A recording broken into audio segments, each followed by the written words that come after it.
Hi! నమస్తే. నేను మీ సునీల్ కుమార్ గాజుల. ఎందుకు పరీక్షలంటే అంత భయపడుతూ ఉన్నావు? పరీక్షలలో వచ్చేవి ప్రశ్నలే కదా! ఆ ప్రశ్నలన్నీ ఇప్పటివరకే నువ్వు డైలీ టెస్ట్‌లో, స్లిప్ టెస్ట్‌లో, యూనిట్ టెస్ట్‌లో, హాఫ్ ఇయర్లీలో, ప్రీ ఫైనల్‌లో, వారం టెస్ట్‌లో ప్రతి ఒక్క దాంట్లో రాసే ఉన్నావు తెలుసా ఆల్రెడీ. దానికోసం ఎందుకంత వర్రీ అయిపోతున్నావు? నీకు ఎగ్జామ్‌లో ఇచ్చే ప్రతి ఒక్క ప్రశ్న నీకు తెలిసిందే వస్తూ ఉంటుంది. ఆల్రెడీ దానికి ఆన్సర్ కూడా నువ్వు ప్రాక్టీస్ చేసే ఉంటావు.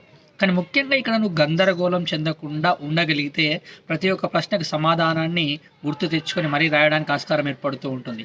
పరీక్ష రోజు కొంచెం తొందరగా నిద్రలేచే ప్రయత్నం చెయ్యి. తొందరగా పరీక్ష సెంటర్‌కి చేరుకునే ప్రయత్నం చెయ్యి. పరీక్షకు ముందు రోజే ఆ పరీక్షకు కావాల్సిన సామాగ్రినంతా తయారు చేసుకొని పెట్టుకునే ప్రయత్నం చెయ్యి. పరీక్ష రోజు ఏదో కొత్త బట్టలు కాకుండా కంఫర్ట్‌గా నీకుండే దుస్తులను ధరించి వెళ్ళే ప్రయత్నం చెయ్యి.